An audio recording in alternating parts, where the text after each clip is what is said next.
Conic section की बात करते हैं, ठीक है। नाम से पता चल रहा है कॉनिक यानी कौन, डबल कौन लेना है आपको, डबल कौन लेना है और उसको सेक्शन करना है। क्या करना है? सेक्शन करना है, नहीं काटना है। अब सोचने वाली बात यह है कि हम डबल कौन ले रहे हैं तो कुछ ऐसा फेस दिखेगा मुझे कौन का,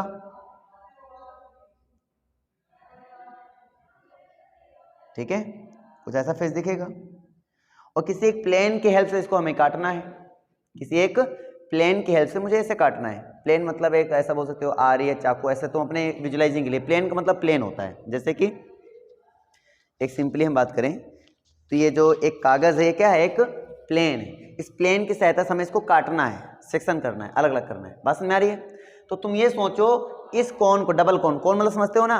अगर हम कोन की बात करें तो जो एक जैसे बर्थडे टोपी देखी होगी, है ना, बर्थडे टोपी, तो कुछ वैसा ही होता है हिस्सा हमारा कोन का।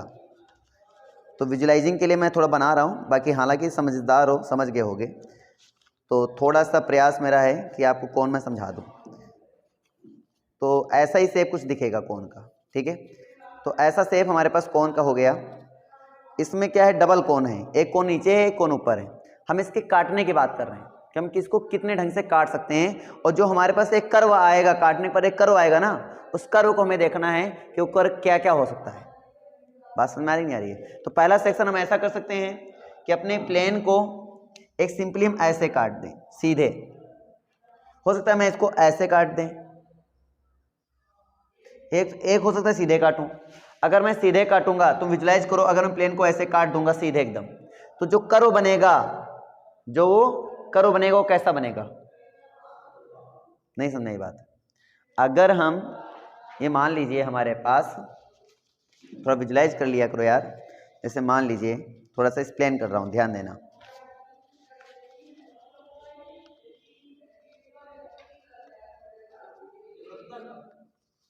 यस, वृत्ताकार होगा।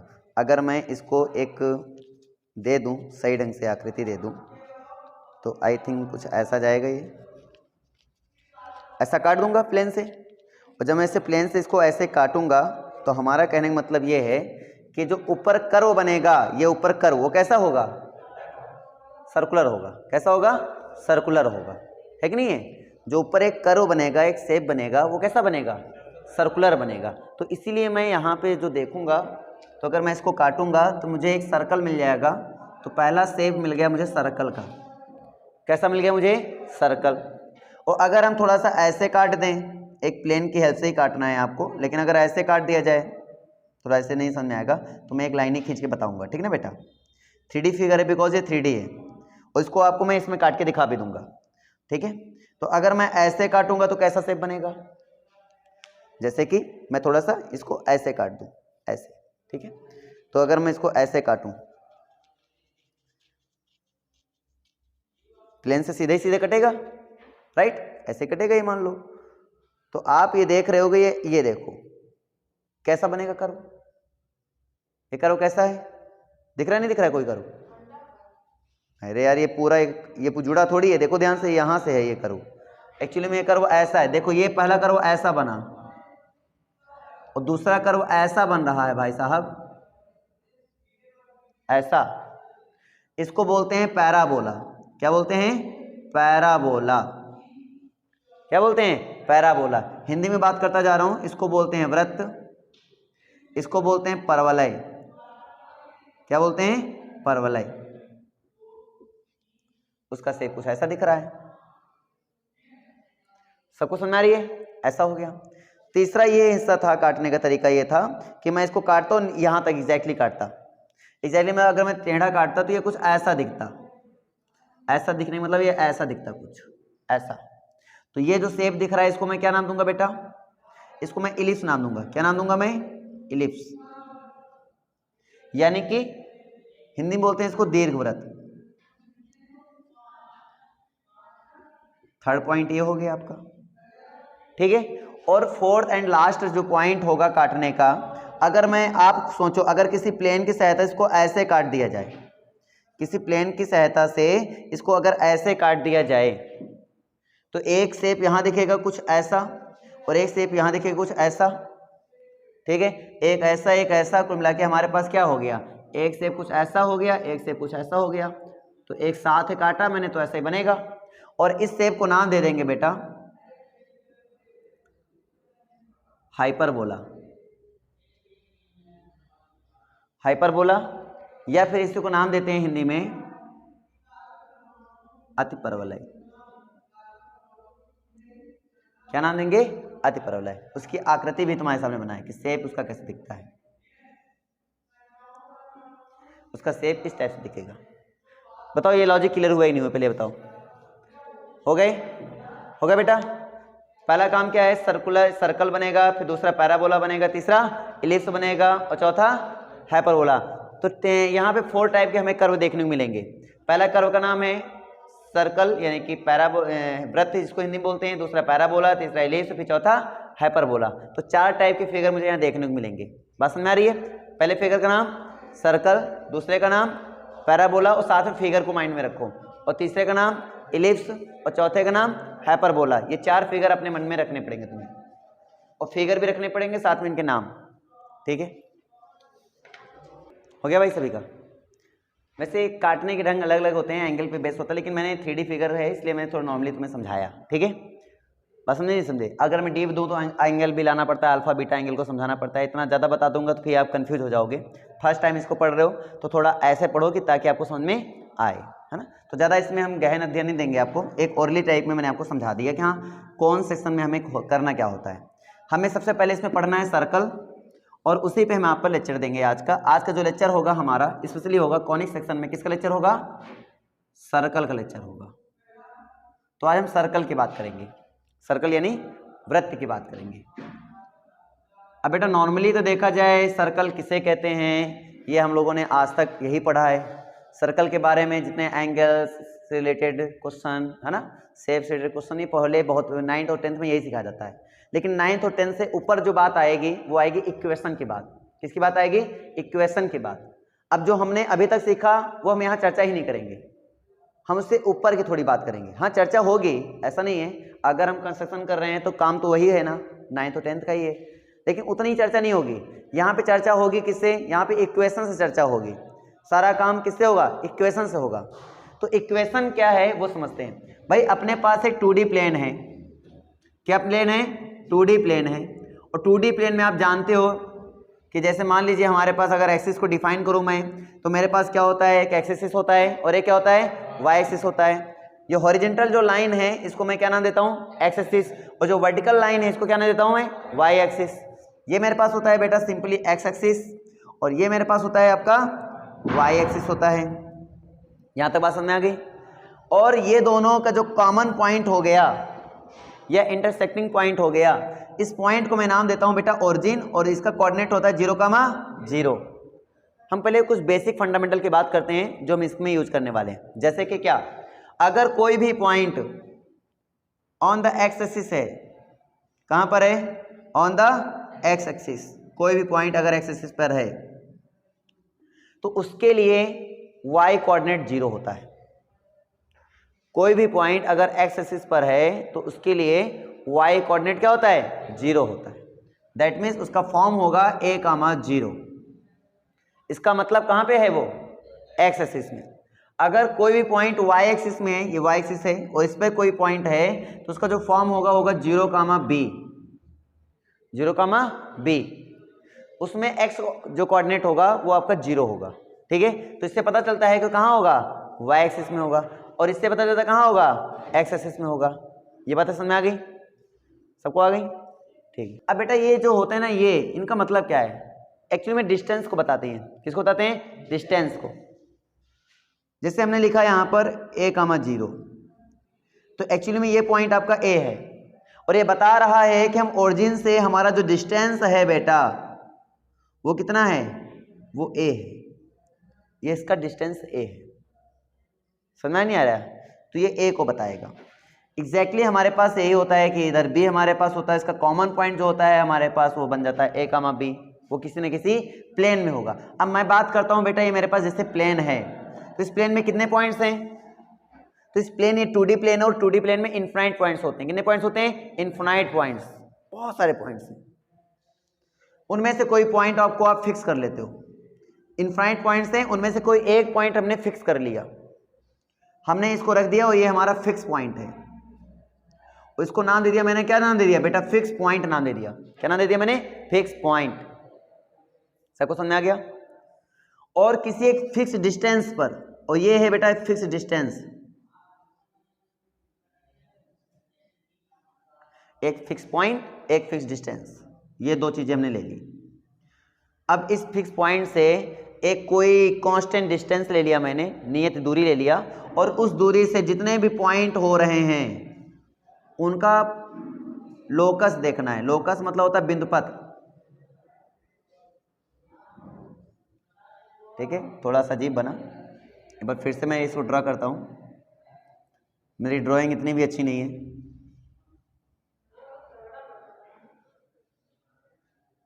ठीक है? ये इसका फिक्स पॉइंट हो गया और ये इसके पॉइंट्स का कलेक्शन हो गया। तो ये बहुत सारे पॉइंट्स बेटा इनफाइनाइट पॉइंट्स हैं और इनका एक कलेक्शन ले रहा हूं मैं, या फिर ऐसा बोल सकते हो कि इन पॉइंट का हम लोकस देख रहे हैं। क्या देख रहे हैं? लोकस। तो ये लोकस जो बनेगा ये एक सर्कल होगा। क्या होगा? सर्कल। समझ में आ रहा है नहीं आ रहा है? यानी इस फिक्स पॉइंट से इस कांस्टेंट डिस्टेंस पर जितने भी हमारे पास पॉइंट्स हैं उसका लोकस, उसका लोकस ही कहलाता है क्या? सर्कल। मैं छोटा सा एक क्वेश्चन पूछता हूं, आप लोग आंसर देना यस या नो में। ये जो इनसाइड पॉइंट हैं, ये इनसाइड पॉइंट हैं, क्या ये सर्कल के पॉइंट होंगे? यस या नो? ये जो इनसाइड पॉइंट हैं क्या ये सर्कल के पॉइंट होंगे? क्यों?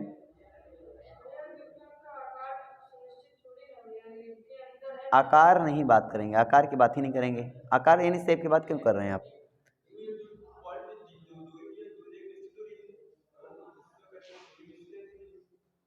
दूरी निश्चित नहीं है, डिस्टेंस जो ले रहे हैं वो कांस्टेंट डिस्टेंस ले रहे हैं। हाँ ठीक है, इसका कहने का मतलब ये है कि जो भी लोकस पे पॉइंट हैं, जो लोकस के पॉइंट हैं, जिसको हम हिंदी में बोलते हैं परिधि में, है ना, या फिर सरकमफ्रेंस बोलते हैं, है ना, जो परिधि के बिंदु हैं वो सारे सारे बिंदु ही क्या कहलाएंगे? वृत्त के बिंदु। बाकी जो अंदर या बाहर हैं ये वृत्त के बिंदु नहीं होते हैं। बात समझे? तो एक्चुअली में मैं तुम्हें एक शेप दिखाऊंगा, तुम्हें ये बताना है वृत्त है या नहीं, यानी कि सर्कल है या नहीं। सिंपल। देखते हैं कि सर्कल क्या होता है आज, है ना। पहले सर्कल को तो समझें, ताकि अगर क्वेश्चन घुमाए तो विजुलाइज तो कर पाए, कम से कम सर्कल क्या होता है तो समझ में आना चाहिए ना यार। What is circle? कभी मन में क्वेश्चन उठ जाए तो तुम्हें सर्कल ही नहीं पता, थोड़ा बहुत इधर उधर हो गया, लेकिन बात करेंगे इतना। ये सर्कल है या नहीं बताओ? क्या ये सर्कल है? पक्का? अगर ये सर्कल है तो बेटा इसमें बहुत सारे पॉइंट, ये जितने भी हैं ये सारे पॉइंट सर्कल के अंदर ही तो हैं। देखो इस कागजी में तो हैं। अगर मैं पॉइंट ये ड्रा करूं, ये सारे सारे पॉइंट तुम्हें कहां दिख रहे हैं? कागज पर। तो कागज के ऊपर जितने भी पॉइंट रख सको ये सारे सारे पॉइंट कागज के पॉइंट कहलाएंगे, और तुम इसको सर्कल नाम दे रहे हो तो सही, बस सर्कल के पॉइंट कहलाएंगे ये। समझ में आया मेरी बात? नहीं आया? अगर हम इसको एक सर्कल बोल रहे हैं, पहली बात तो अगर हम इसको एक सर्कल नाम दे रहे हैं तो ये जितने भी पॉइंट हैं ये क्या हैं? ये जितने भी पॉइंट हैं कागज के ऊपर पॉइंट है कि नहीं है? इस कागज को सर्कल नाम दे रहे हैं तो इसका मतलब क्या हुआ? सर्कल के पॉइंट नाम दे दिया हमने, तो इसका मतलब सारे सारे पॉइंट सर्कल के पॉइंट हुए। तो अगर ये सर्कल है तो सर्कल के पॉइंट हुए, तो फिर ये लॉजिक आपने जो बताया वो फेल होगा या ट्रू होगा? मतलब ट्रू होगा या फॉल्स होगा? फॉल्स होगा। तो ट्रू क्या है? ये सारे सारे पॉइंट सर्कल के पॉइंट हैं, ये ट्रू है। बताओ फिर ट्रू क्या है? हमने बोला है अगर ये पॉइंट, अगर तुमने बोला कि इसके सारे पॉइंट सर्कल के पॉइंट हैं, बिकॉज तुमने बोला कागज पर पॉइंट है इसलिए सर्कल के पॉइंट हैं, इसका मतलब है सारे सारे पॉइंट भी हमारे सर्कल के पॉइंट होंगे अकॉर्डिंग टू यू। ये तो फिर ये कागज सर्कल ही नहीं है।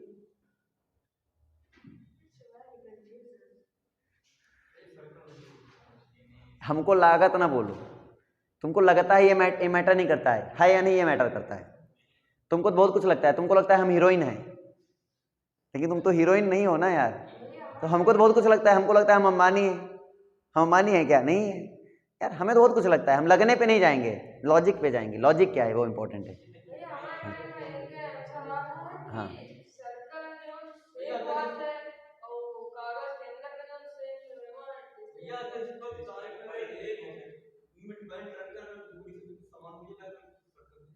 अरे ये सिंपल बताओ, ये कागज सर्कल नहीं है, क्यों नहीं है? अच्छा, ये बात सही है कि ये सर्कल नहीं है, ये एक्चुअली में सर्कल ही नहीं है। बताओ आज तक बचपन से तुम ये नहीं समझ पाए सर्कल है क्या? कोई कंगनी चूड़ी पहन के आया?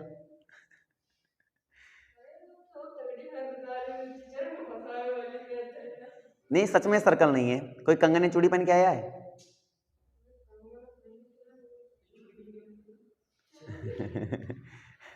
एक्चुअली में जो कंगन या चूड़ी होता है ना वो सर्कल है।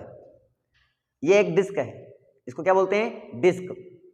और डिस्क और सर्कल में अंतर होता है। हाँ, डिस्क में ये सारे पॉइंट हैं। डिस्क अगर होता तो डिस्क का समझते हो ना, एक प्लेट देखा ना, प्लेट, सर्कुलर प्लेट। जो सर्कुलर प्लेट होती है वो एक्चुअली में डिस्क होती है। क्या होती है? डिस्क। तो डिस्क और सर्कल में बहुत बड़ा अंतर है। और ये जो हमने ले रखा है ये एक डिस्क है, ना कि सर्कल।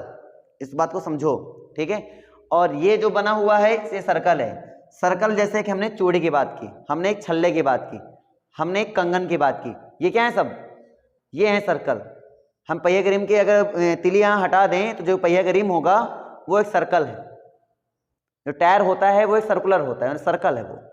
टायर के बीच में गैप है ना, वो सारे सारे पॉइंट नहीं है। टायर का जो काला वाला हिस्सा होता है, काला वाला हिस्सा वो है सारे, उसके जो साइड के पॉइंट होंगे, किनारे के पॉइंट होंगे, वो सारे पॉइंट सर्कल के पॉइंट होंगे। और इसके अंदर देखो कहाँ हाथ मत डाल सकते, तो कोई दिक्कत नहीं, गैप इधर देख सकते हो तुम, है ना। इसका मतलब उधर के पॉइंट हमारे सर्कल के पॉइंट नहीं है। हाँ, प्लेट सर्कल नहीं है, डिस्क है। नहीं समझे क्या बात? आ गई? सबको समझ आ रहा है ना मेरी बात? तो ये एक्चुअली में क्या है? ये एक डिस्क है। सर्कल क्या होता है सबको समझ आया? एक कंगन की बात कर रहे हैं हम, वही सर्कल है। अरे यार हमने क्या बोला? जो छल्ला होता है, तो चूड़ी होती है, जो कंगन होते हैं, जो रिम होता है, ये सर्कुलर, ये सर्कलित होते हैं सारे। अगर मैं इनकी विड्थ को नेग्लिजिबल मान लूँ तो सब सर्कल है। क्लियर हुआ नहीं हुआ? अगर इनकी विड्थ को कुछ हाइट मान लिया जाए तो ये फिर सिलेंडर बन जाएंगे। समझ आ रही है मेरी बात? ठीक है। तो ये मेरे पास होता है सर्कल। अब तो सर्कल के लॉजिक क्लियर हुए। ये इनसाइड जितने भी पॉइंट हैं सर्कल के पॉइंट नहीं है। हाँ, सर्कल के इनसाइड हैं ये बोल सकता हूँ, सर्कल के आउटसाइड हैं ये बोल सकता हूँ, लेकिन सर्कल के पॉइंट हैं ये बोल नहीं सकता हूँ। पहला पॉइंट क्लियर हुआ? ठीक है। अब तो ये हमें समझ में आ गया सर्कल, एक्चुअल में सर्कल क्या होता है हमें समझ में आ गया कि हाँ सर्कल क्या है, किसी फिक्स पॉइंट से कांस्टेंट डिस्टेंस पर जो पॉइंट आते हैं उनका लोकस ही कहलाता है क्या? सर्कल। यानी कि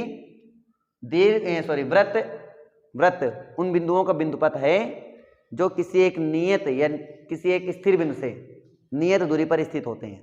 किसी एक स्थिर बिंदु से नियत दूरी पर स्थित होते हैं, उसको हम बोलते हैं वृत्त। नहीं समझी बात? वृत्त क्या है? वृत्त उन बिंदुओं का बिंदुपथ है जो किसी एक स्थिर बिंदु से या नियत बिंदु से नियत दूरी पर स्थित होते हैं। नियत बिंदु से नियत दूरी पर स्थित सभी बिंदुओं का बिंदुपथ ही वृत्त कहलाता है। नहीं समझे क्या बात? आ गई ना? तो चीजों को लोकेट करना सीखो, बताना सीखो, समझाना सीखो, ठीक है, बनाना सीखो। तो अब तो फाइनली क्लियर हो गया कि हाँ मेरा सर्कल क्या होता है। बताओ क्लियर हुआ कि नहीं हुआ? अब ये सारे पॉइंट का हमने एक लोकस बना रहा हूं, ये देखो ये लोकस में बना रहा हूं, और इस लोकस को ही नाम दिया मैंने क्या? सर्कल। क्या नाम दिया? सर्कल। तो फाइनली क्लियर हो गया सर्कल। और इस फिक्स पॉइंट को नाम देता हूं मैं क्या? सेंटर। एक्चुअली में यही मेरा सेंटर है। और इसको क्या नाम दूंगा? इस डिस्टेंस को ये कहलाएगी रेडियस। क्या कहलाएगी? ये रेडियस। तो ये रेडियस होती है। बाकी चर्चा आप क्लास 9th और 10th में कर चुके हो, है ना। कॉर्ड क्या होती है, डायमीटर क्या होती है, वगैरह वगैरह सारी बातें जानते हो तुम लोग ऑलरेडी। हाँ, जैसे जैसे आती जाएंगे वैसे वैसे मैं बताता जाऊंगा, बात की बात है, लेकिन इस पर लेक्चर नहीं होगा। बस समझ नहीं, वो बहुत बेसिक बातें हैं, ठीक है। अब तो समझ में आ गया हाँ सेंटर क्या होता है, अब समझ में आ गया कि रेडियस क्या होता है, और डायमीटर समझते हो, डायमीटर जो सबसे बड़ी कॉर्ड होती है उसी को डायमीटर बोलते हैं, ये डायमीटर हो गया, ठीक है। अब ये तो हमें समझ में आ गया। कॉर्ड किसे कहते हैं समझ में नहीं आ रहा है? सर्कल के किन्हीं दो पॉइंट को मिलाने वाले इस लाइन सेगमेंट को ही बोलते हैं कॉर्ड, ठीक है, यानी कि जीवा। और सबसे बड़ी जीवा यानी कॉर्ड को हम क्या बोलते हैं? डायमीटर, यानी कि व्यास, ठीक है। सारी बातें समझ में आ रही? ठीक है। और ये जो मिड पॉइंट तुम्हें दिख रहा है डायमीटर में, इसको बोलते हैं सेंटर। ये मिड पॉइंट होता है, ठीक है। अब ये पॉइंट तो बेटा तुम ये जानते हो कि सर्कल के सारे पॉइंट फिक्स तो है नहीं, ये मूव कर रहे हैं तो इसी को मूविंग पॉइंट भी बोलते हैं। कौन सा पॉइंट? Moving point. क्यों? ये मूव कर रहे हैं, लगातार घूम रहे हैं, फिक्स नहीं है, इसलिए हमें नहीं पता ये जनरल क्या है, तो इसको हम एक्स वाई नाम दे देंगे। क्या नाम दे देंगे? X Y. और सेंटर मुझे नहीं पता है तो मैं इसको एच और के नाम दे देता हूं। भाई कोई ना कोई लोकेशन होगा ना इसका, तो मान लेता हूं एच और के इसका लोकेशन है, और ये पॉइंट सब मूव कर रहे हैं, इसलिए इसका नाम दे दिया मैंने क्या? एक्स और वाई। और इसको नाम दे रहा हूं बिकॉज ये रेडियस है, इसको नाम दे रहा हूं आर। हम जानते हैं डिस्टेंस बिटवीन टू पॉइंट्स, क्या जानते हैं? डिस्टेंस बिटवीन टू पॉइंट्स क्या होता है? आर इक्वल टू हो जाएगा अंडर रूट, हम फॉर्मूला याद किए हैं, डी बराबर under root x1 minus x2 का whole square plus y1 minus y2 का होल स्क्वायर। ये याद कर रखा हम लोगों ने। इसका मतलब यहाँ पे ये होता है कि x1 मेरे पास अगर ये हो जाएगा, ये y1 ये हो जाएगा, x2 ये हो जाएगा, y2 ये हो जाएगा, और d की जगह पे r है तो r इक्वल टू क्या बनेगा बेटा? x1 यानी कि x माइनस x2 यानी कि h का होल स्क्वायर प्लस y1 यानी कि y माइनस y2 यानी कि k का होल स्क्वायर। बोलो समझ में आया? आ गया बेटा? ठीक है, तो ये मेरे पास बन जाता है क्या? ये फॉर्मूला वो सिंपल है, अगर स्क्वायर में बोथ साइड कर दूं तो हो जाता है x माइनस एच का whole square plus y minus के का whole square equal to are square. ये मेरे पास इक्वेशन ऑफ सर्कल बन जाता है, इक्वेशन ऑफ सर्कल। ये जितने पॉइंट सर्कल के होंगे सारे सारे पॉइंट इस इक्वेशन को सेटिस्फाइड करेंगे। जितने पॉइंट इस सर्कल पर होंगे, जैसे मान लो कोई पॉइंट बोला कि 4,5 ऑन द सर्कल, इसका मतलब 4,5 सर्कल पर है, और जब सर्कल पर है तो क्या करेगा? सर्कल के इक्वेशन को सेटिस्फाइड करेगा। सेटिस्फाइड का मतलब होता है अगर x और y की जगह पे मान उठा के रख देंगे तो left hand side equal to right hand side हो जाएगा। इसका मतलब ये होता है, ठीक है, मतलब ये x की वैल्यू होती है और ये किसकी वैल्यू होती है? y की। उठा के रखेंगे, left hand side equal to right hand side हो जाएगा। इसको बोलते हैं सेटिस्फाइड होना। ये जितने कॉन्सेप्ट मैं बता रहा हूं सबके सारे के सारे कॉन्सेप्ट इस्तेमाल होंगे। बोलो समझ आ रहा नहीं आ रहा है? पहले तो मैं सर्कल की बात समझ में आ गया कि हाँ ठीक है, अगर मुझे सेंटर और रेडियस दिया जाएगा तो आराम से सर्कल इक्वेशन निकाल सकते हैं। एक छोटा सा क्वेश्चन इस पर, अगर हमारा सेंटर दिया गया 4,5, ये हमारा सेंटर है, ठीक है, सेंटर है तो इसको सी लिख दिया, सी इक्वल टू, और रेडियस इसको आर इक्वल टू लिख रहा हूं, और दिया गया 5 सेंटीमीटर, ये 5 यूनिट ले लो, ठीक है। हमने बोला सर्कल की इक्वेशन निकालो। क्या निकालो? सर्कल का इक्वेशन निकालो। कैसे निकालेंगे? तो हम जानते हैं x माइनस एच का whole square plus y minus के का होल स्क्वायर इक्वल टू क्या होता है? आर स्क्वायर होता है, ठीक है। तो ये बन जाएगा बेटा h, और ये बन जाएगा आपका क्या? k। सेंटर इसको बोला गया था और रेडियस को r बोला जा रहा है, कोई दिक्कत ही नहीं है। तो यहाँ पे रखेंगे तो अपने पास बन जाएगा x माइनस एच की वैल्यू कितनी है अपने पास? 4 का whole square plus y minus K, यानी कि y माइनस के की वैल्यू कितनी है? 5 का whole square is equal to कितना अपने पास हो जाएगा? R square. बेटा आर की वैल्यू कितने है? 5, यानी 5 का स्क्वायर कर देंगे, कितना हो जाएगा? 25। बोलो समझ में आ रही है? ठीक है। अब अपने पास क्या है कि a माइनस बी का, अच्छा है, कहीं कभी कभी क्या होता है इतना ही सोल्यूशन में आंसर दे देते हैं कि यही हमारा आंसर, लेकिन अगर आप करना भी चाहो तो आगे कर सकते हो। कैसे? a माइनस बी का होल स्क्वायर इक्वल टू क्या होता है? a स्क्वायर माइनस 2ab और प्लस बी स्क्वायर, इधर भी खोलो, y स्क्वायर माइनस 10y और प्लस 25 इक्वल टू क्या हो जाएगा? 25 25 25 कैंसिल। सबको समझ आ गया यहाँ तक? तो यहाँ से क्या बन जाएगा बेटा? X square plus Y square minus 8x minus 10y and plus 16 equal to क्या हो जाएगा? 0। और यही मेरा बन जाएगा आंसर। हो गया सर्कल का इक्वेशन। अगर मुझे सर्कल का इक्वेशन निकालना है तो मुझे दो चीजें पता होनी चाहिए, पहली सेंटर और दूसरी रेडियस। पहला सेंटर और दूसरा रेडियस। तो अगर कभी क्वेश्चन आ जाए find the circle, find the equation of circle, तो टारगेट में क्या रखोगे? सेंटर निकालना और रेडियस निकालना।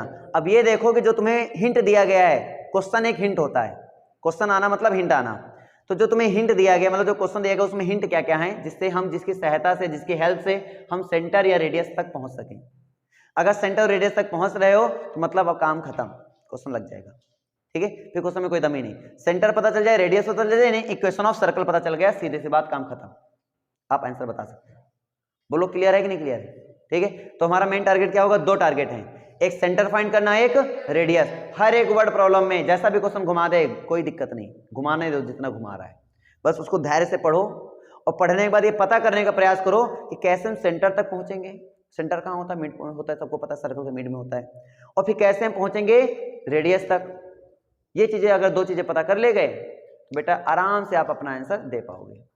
अब हमें हर एक क्वेश्चन के अकॉर्डिंग यही सोचना है कि कैसे हम सेंटर और कैसे हम रेडियस तक अप्रोच अपना करें। क्लियर है कि नहीं क्लियर है? चलिए इस पे एक अभी क्वेश्चन भी बात करेंगे, अभी कुछ कॉन्सेप्ट बात करेंगे, ठीक है।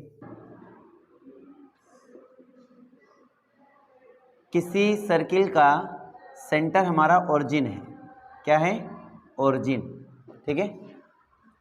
और उसकी रेडियस कुछ भी हो हमारे पास हो तो उसकी जो शेप बनेगा कुछ ऐसा बनेगा। उसकी रेडियस मान लीजिए हमारी हो गई r, क्या हो गई? r।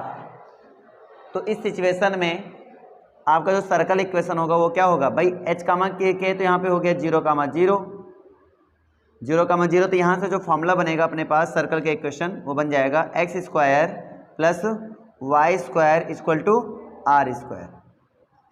हमने आपको कल बताया था कि अगर मुझे सर्कल का इक्वेशन चाहिए, ठीक है, तो मेरे पास 2 चीज़ें पता होना चाहिए, एक तो सेंटर और दूसरी रेडियस, ठीक है। तो यहाँ पे सेंटर मुझे पता है कितना? 0 कामा 0, क्योंकि एज ए मतलब ये जो सेंटर है वो लाई कहाँ कर रहा है? ओरिजिन पर, तो ये 0 कामा 0 हो गया। और इसकी रेडियस कितनी है हमारे पास? r। इसलिए जो सर्कल का इक्वेशन बन जाएगा वो क्या बन जाएगा? x square plus Y square equal to कितना? r स्क्वायर, ठीक है। तो ये हमारा केस फर्स्ट हो गया। अब बात करते हैं केस सेकेंड, ठीक है। केस सेकेंड में चलते हैं और केस सेकेंड ये है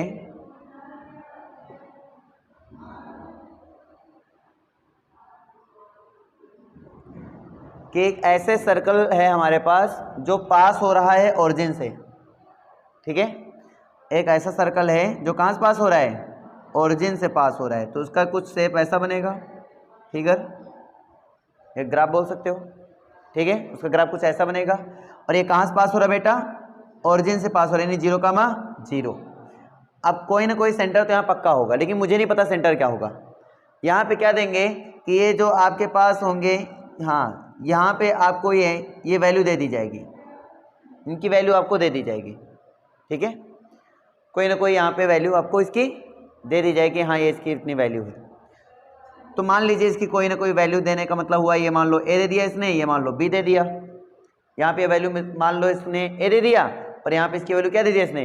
बी दे दिया, ठीक है। तो एक्स एक्सिस में इसमें ए हुआ और वाई एक्सिस में इसका कितना हो गया? बी। तो हमारा कहने का मतलब ये है कि सेंटर इसका क्या होगा, क्योंकि 2 चीज़ें सोचनी है, एक तो सेंटर और दूसरी क्या? रेडियस।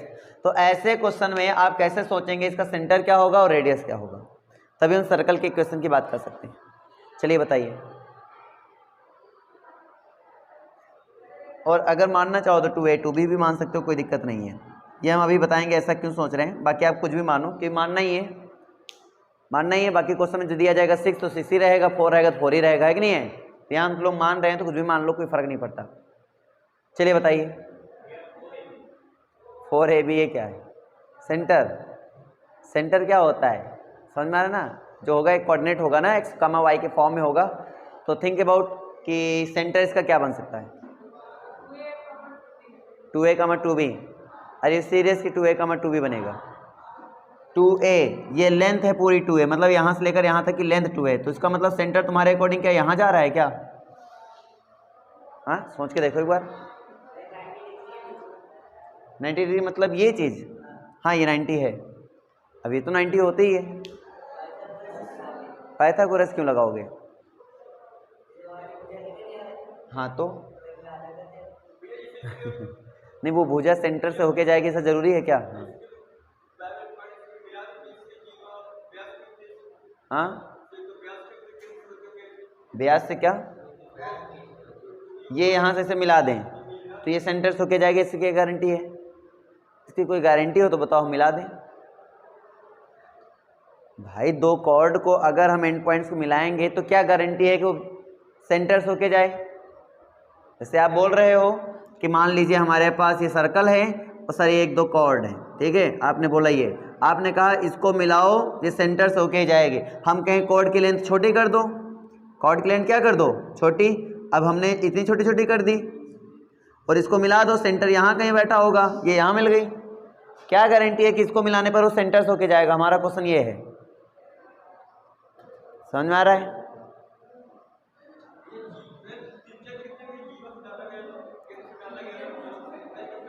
हाँ वो सही है, हम वो मान सकते हैं कि कोई केंद्र होगा, इस पे डाला गया अविलंब जीवों को क्या करता है? समद्विभाजित, यानी कोड को बाइसेक्ट करता है, तो मानेंगे। तो ये इसलिए 2a माना गया था ताकि ये a डिवाइड हो जाए। चलो ये a हो गया, ये a हो गया, ये तुम्हारा लॉजिक सही है।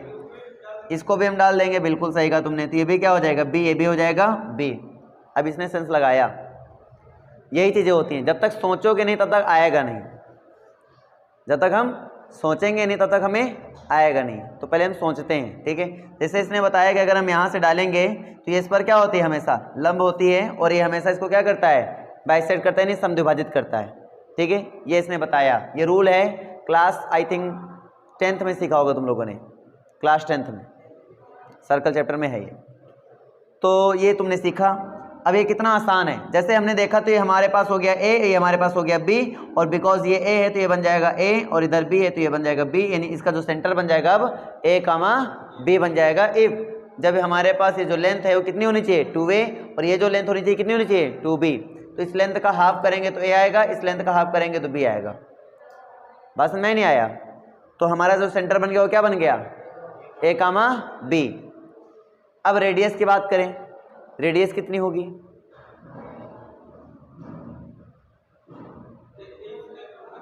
हाँ, a square plus b square, ये रेडियस होगी,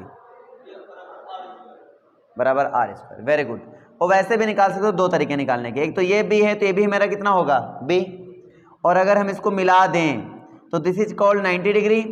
जब ये 90 डिग्री है तो बाय पाइथागोरस थ्योरम आप जानते हैं हाइपोटेनस का square is equal to p का स्क्वायर प्लस b का स्क्वायर। दैट मीन्स कर्ण का वर्ग बराबर लंब का वर्ग प्लस आधार का वर्ग। तो लंब कितना है आपका और आधार कितना है? a। इसका मतलब a square plus b square बन जाएगा, और ये आपकी रेडियस है इसलिए यहाँ पे रेडियस आ जाएगा। तो r square equal to a square plus b square. एक तरीका ये। दूसरा तरीका क्या है?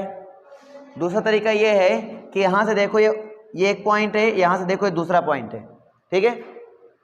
और ये जो r है वो distance between 2 points, distance between 2 points. अगर हम दो बिंदुओं के बीच की दूरी लगा दें तो भी तो r आ जाएगा ना। तो अगर आप लगाओगे तो भी यही आंसर आएगा। अब एक क्वेश्चन को यानी एक वैल्यू को कई तरीके से निकाल सकते हो। समझ में आ रहा है मेरी बात? नहीं आ रहा है? एक वैल्यू को हम लोग कई तरीके से निकाल सकते हैं। तो ये चीज तो क्लियर हो गई आप लोग को, इसलिए हम यहाँ पे बोलेंगे। अब देखो सर्कल के इक्वेशन का फॉर्मूला क्या होता है? इक्वेशन ऑफ सर्कल फॉर्मूला क्या होगा? X square plus y x minus H का प्लस वाई माइनस के का equal to are square. X minus h, h की वैल्यू यहाँ पे कौन है? ए, और के की वैल्यू कौन है? बी। तो आ जाएगा यहाँ पर एक्स माइनस, तो यहाँ पे देखेंगे एच की वैल्यू अपने पास क्या है? ए, और के यानी कि के की वैल्यू क्या है अपने पास? बी। तो फॉर्मूला बन जाएगा एक्स माइनस ए का whole square y minus b का whole square equal to are square. R square की वैल्यू क्या मिलेगी? A square plus b square. तो a square plus b square, और यही आपका बन जाएगा फार्मूला। बोलो समझ में आया कि नहीं आया? आ रहा है? तो केस फर्स्ट हम लोगों ने देखा कि जब ओरिजिन से पास होता है तो क्या होता है, और केस सेकंड हम लोगों ने देखा, सॉरी ये ओरिजिन पर सेंटर होता है तो ये फार्मूला, ओरिजिन से पास होता है तो ये फार्मूला, ठीक है। दो फार्मूला हम लोगों ने देखे। अब नेक्स्ट देखेंगे हम लोग कि मान लीजिए हमारे पास ये एक प्लेन हो गया, 2D प्लेन, ठीक है, और यहाँ पे एक सर्कल ऐसा है जो एक्स एक्सिस को टच कर रहा है। किसको टच कर रहा है? एक्स एक्सिस को। एक सर्कल हमारे पास ऐसा है जो एक्स एक्सिस को टच कर रहा है। मान लो इस पॉइंट पे टच कर रहा है, किसी न किसी पर्टिकुलर पॉइंट पे तो टच ही करेगा, ये तो सबको पता है। तो मान लो ये ओरिजिन से इस पॉइंट पर ये टच कर रहा है, कोई ना कोई डिस्टेंस आपको दी जाएगी, ठीक है। तो मेरा कहने का मतलब ये है कि सेंटर कैसे निकालोगे? सेंटर, पहला काम सेंटर निकालो। सेंटर मान लो अगर h कामा k होता है, क्या होता है? h कामा k, ठीक है। अगर सेंटर h कामा k मान लो दिया ही जाता है और वो सर्कल एक्स एक्सिस को टच करता है तो सर्कल ऑफ इक्वेशन क्या होगा? तो अगर सेंटर h कामा k दिया गया बेटा, तो ये बताओ ये डिस्टेंस कितनी होगी? ये डिस्टेंस कितनी होगी? अरे आर तो होगी, लेकिन यहाँ पे कितनी होगी? जैसे मान लो सेंटर है, ये एच कामा के कैसे बना, ये एच रहा होगा और ये के रहा होगा, तब ये बना एच कामा के। तो इसका मतलब ये डिस्टेंस कितनी होगी, हम ये पूछ रहे हैं, बोलो के होगी, तो ये डिस्टेंस के होगी, और ये डिस्टेंस कितनी है एच, तभी हमारे पास बना एच कामा के। और ये पॉइंट आपका क्या बनेगा बेटा, रेडियस, ये एक्चुअली में क्या है रेडियस, तो रेडियस क्या बन जाएगा यहाँ पर के। इसलिए हमारे पास जो फॉर्मूला बन जाएगा सर्कल का, इक्वेशन ऑफ सर्कल का, वो क्या हो जाएगा बेटा, वो हो जाएगा x माइनस एच का whole square plus y minus के का whole square is equal to are square होता है। बताओ आर के लिए यहाँ पे क्या मिलेगी के, इसका मतलब यहाँ पे हो जाएगा के स्क्वायर। तो ये आपका केस जो भी था थर्ड था ना, थर्ड हो गया। अब केस फोर्थ की ओर चलते हैं। पहले तो ऐसा समझ में आया, जितने केस बता रहा हूँ उतने टाइप से क्वेश्चन आपके यहाँ बन सकते हैं, ठीक है। जितने मैं केस बता रहा हूँ उतने टाइप से आपके यहाँ क्वेश्चन बन सकते हैं। किसी भी बुक से आप क्वेश्चन लगा रहे हो आपको ये टाइप देखने को मिल सकते हैं, इसलिए मैं सीधे टाइप की बात कर रहा हूँ, ठीक है। आप जिस बुक से भी लगाओ आपसे क्वेश्चन लग जाएगा, ठीक है। आपके पास दो टारगेट होने चाहिए, क्या क्या, सेंटर और रेडियस, क्या क्या, सेंटर और रेडियस, दो चीज़ें आपके पास होनी चाहिए। अगर ये चीज़ें हैं तो इक्वेशन ऑफ सर्कल आप ऑटोमेटिक निकाल सकते हो। तो मेरा मकसद ही है दो काम पर, एक तो सेंटर कैसे निकाल दें ये सोचो, एक रेडियस कैसे निकाल दें ये सोचो। तो दिए गए इन्फॉर्मेशन से तुम्हें ये सोचना है कि कैसे हम सेंटर निकालें और कैसे हम रेडियस निकालें, बस एक ही दो पॉइंट पर फोकस करना है और कुछ नहीं। नेक्स्ट हमारा पॉइंट ये हो सकता है कि अगर हम वाई एक्सिस को टच करा दें तो, अब जैसे एक्सिस को टच करा के तुमने काम किया, सेम एज वैसे वाई एक्सिस को टच करा के आप काम कर सकते हैं। बस समझ नहीं आ रही है? तो मुझे लगता है कि वो वाला पॉइंट बताने की मुझे जरूरत नहीं है, सिमिलर होगा, बस जहाँ के आ गया वहाँ क्या आ गया, एच आ जाएगा, बस इतना अंतर होगा, ठीक है। फोर्थ केस ये कहेगा इसमें कि अगर एक तो हमने सीखा एक्सिस को टच करेगा तो कैसा होगा, तो हमने देखा। फिर दूसरा आया कि वाई एक्सिस को टच करेगा तो हमने देखा कि जो रेडियस है वो क्या हो जाएगा, यहाँ पे एच स्क्वायर हो जाएगा, सिंपल हो जाएगा। लेकिन अगर हम बोलें बोथ एक्सिस को टच कर रहा है, किसको टच कर रहा है, बोथ एक्सिस, यानी x axis and y axis दोनों को टच कर रहा है ये। अगर ये दोनों को टच कर रहा है तो कैसा व्यू होगा, कुछ ऐसा,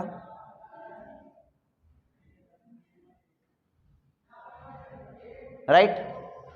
और इसका जो सेंटर है हमारा वो मान लो ये बन गया, ठीक है। इसका सेंटर हमारा ये बन गया, और इसमें जो मान लो सेंटर को एच कामा के मान लो कुछ देर के लिए, ठीक है। कुछ देर के लिए हमने माना सेंटर गिवन है एच कामा के।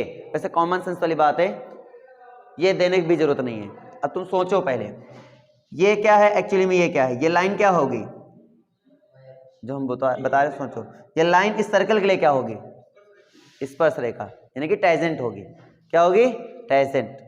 और ये लाइन इस सर्कल के लिए क्या होगी, ठीक है। और दोनों इंटरसेक्ट कर रहे हैं, मान लो ये कॉमन पॉइंट हो गया। तो एक पॉइंट से अगर हम टैजेंट ड्रॉ करते हैं, याद हो तो आप लोग को, तो उनकी लेंथ आपस में क्या होती है, बोलो, बराबर, यानी इक्वल होती है। ये पढ़ा नहीं पढ़ा, क्लास 10th में था, है ना।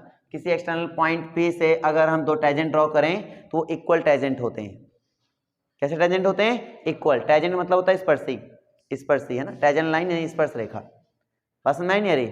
तो जो हमने टैजेंट ड्रॉ किया, पहला टैजेंट ये, दूसरा टैजेंट ये, और इस पॉइंट से अगर ड्रॉ कर रहे हैं तो ये जो लेंथ होगी बेटा, ये जो लेंथ यहाँ से लेकर यहाँ तक की जो ये लेंथ और ये लेंथ, ये आपस में क्या होगी, इक्वल होगी। और ये लेंथ हमारे पास अभी कितनी है बेटा, ये h है, और इधर मेरे पास कितनी बेटा, k है। इसका मतलब यहाँ पर इस केस के लिए h इक्वल टू क्या हो जाएगा, k, h equal to k हो जाएगा, पक्की बात है, ठीक है। तो इसका मतलब यहाँ पे चाहे h कामा h बोलो या फिर k कामा k बोलो, और रेडियस क्या होगी, और ये चीज हमारी रेडियस हो जाएगी, और ये किसके इक्वल है, h के, तो इसको सीधे हम h बोल सकते हैं। तो यहाँ से जो मेरा फॉर्मूला बनेगा वो क्या बनेगा, x माइनस h का whole square plus y minus k के जगह पे भी h है तो h का होल स्क्वायर, और इज इक्वल टू क्या हो जाएगा, h स्क्वायर। सिंपल ये फॉर्मूला बन जाएगा। समझ आ रहा है? फॉर्मूले याद नहीं करने हैं, हम आपको फॉर्मूले नहीं याद करवा रहे हैं, हम आपको बता रहे हैं कि हर एक सिचुएशन में आपको काम कैसे करना है, ठीक है। एच और के एक जनरल वैल्यू है, इसकी जगह पे कोई गिनती हो सकती है, 3 या 4 या 5 या 6, कोई भी गिनती हो सकती है ना। हम आपको बस इतना सिखा रहे हैं कि सारे फॉर्मूले आपको याद नहीं करने हैं, फॉर्मूला बस एक ही याद करना है, x माइनस एच का whole square plus y minus के का whole square equal to are square, इसके अलावा कुछ याद नहीं करना। समझ नहीं आ रहा है? अब ये जितने भी हमने केस बना डाले हैं ये सब सिचुएशन पर है, जैसी सिचुएशन वैसा काम। जैसे कि अब धूप तेज लग रही है ना, धूप तेज लग रही है तो हम किधर जाने के प्रयास करेंगे, छांव की तरफ। सिचुएशन आई, अपना काम बदल दिया। अब ठंडी तेज लग रही है तो किधर जाना तेज चाहेंगे, धूप की तरफ। इसका मतलब क्या हुआ कि सिचुएशन डिपेंड करती है, सिचुएशन पर डिपेंड करता है कि हम किधर जाएं, राइट। तो जैसे ही हमने ये दिए सिचुएशन, इन सभी सिचुएशन में हमने देखा कि फॉर्मूला अपने आप को कैसे चेंज कर रहा है, तो ये याद थोड़ी करना है भाई साहब, वो तो क्वेश्चन जैसे बोलेगा वैसे तुम्हें करना ही करना है और ऑटोमेटिक चीजें होने लगेंगी। हाँ, ये चीजें जैसे मैं बता दूंगा तो आपसे आसानी के साथ हो जाएगा, और ऐसे भी आप सोचना पड़ेगा आपको इतना, ठीक है। अब क्या होगा, अब करोगे इतना सीखने के बाद करोगे तो आपको सोचना नहीं पड़ेगा, सीधे चीजें हो जाएंगी, बस इतना अंतर है। इस केस को ध्यान दो और शायद तुम लोग आराम से बता भी सकते हो। हमारा जो सर्किल है, ठीक है, उसका सेंटर जो है वो y एक्सिस पर है, ये पर्टिकुलर किसी x एक्सिस पर है मान लो, और वो ओरिजिन से होकर जा भी रहा है। सेंटर कहाँ है, y एक्सिस पे दे दे या फिर x एक्सिस पे दे, किसी एक एक्सिस पर देगा सेंटर, ठीक है। और साथ ही साथ एक कंडीशन ये होगा कि जो सर्कल है वो ओरिजिन से होकर भी जाए, कहाँ से होकर जाए, ओरिजिन से होकर जाए, ठीक है। या फिर ऐसा बोल सकता है कि अगर y एक्सिस पे है तो x एक्सिस को टच करते हुए जाए, तो भी बात तो वही हुई ना, ओरिजिन से होके ही जाएगा, ठीक है। तो ऐसे सिचुएशन में आप क्या करेंगे, समझिए ध्यान से। एक सिचुएशन में ले रहा हूं कि सेंटर कहाँ है, y एक्सिस पर है और वो x एक्सिस को टच करते हुए जाता है या फिर ओरिजिन से होकर जाता है। अगर ये दोनों पॉइंट में कुछ भी बोले तो सिचुएशन यही है, ठीक है। और इस सिचुएशन में आप ये सोचो कि हमारा क्या होगा, अगर x एक्सिस पे हो तो y कोऑर्डिनेट क्या हो जाएगा, और y एक्सिस पे हो तो h कोऑर्डिनेट क्या हो जाएगा, 0। तो हम कहाँ हैं, y एक्सिस पे, तो x वाला कोऑर्डिनेट क्या हो जाएगा, 0, और दूसरा वाला k मान लो, क्या फर्क पड़ता है। बताओ रेडियस क्या होगी, रेडियस क्या होगी, k, क्योंकि डिस्टेंस कितनी है भाई साहब, k है, इसलिए रेडियस भी क्या होगी, k होगी। तो यहाँ पे हम ले लेते हैं फॉर्मूला क्या बनेगा, x माइनस एच का whole square plus y minus के का whole square equal to are square होता है। h की वैल्यू कितनी है, 0, तो यहाँ पे आ जाएगा बेटा 0, और k की वैल्यू तो k ही रहने दो, r की जगह पे आ गया आपका k, तो आपका जो नया फॉर्मूला बन जाएगा हो जाएगा x square plus y minus के का whole square equal to k square. और इस फॉर्मूले से आप क्वेश्चन को लगा सकते हैं। बोलो समझ में आया नहीं आया, आ गया, कर सकते हो, कर सकते हो ना भाई, ठीक है। अब अपनी बुक के एक्सरसाइज उठाना, पहली वही कौन से फॉलो कर रहे हो बुक, एनसीईआरटी नहीं, हर्षरूप, है ना। अगर हर्षरूप फॉलो करें, एनसीईआरटी तो हम पढ़ा रहे हैं, एनसीईआरटी हम लगवा रहे हैं, फॉलो कौन से कर रहे हो, तो फॉलो अभी मैंने क्योंकि एक भी बार नहीं पढ़ाया है ना, एक बार मैंने नहीं पढ़ाया, तो जो फॉलो कर रहे हो बुक उससे लगाओगे, चाहे जिस बुक को फॉलो कर रहे हो, चित्रा फॉलो कर रहे हो, एनसीईआरटी फॉलो कर रहे हो, या फिर कोई भी बुक फॉलो कर रहे हो ना। एनसीईआरटी थोड़ा भी पूरा नहीं हुआ, लेकिन जो बुक तुम फॉलो कर रहे होगे उसमें पहली एक्सरसाइज यही होगी। समझ में नहीं आया।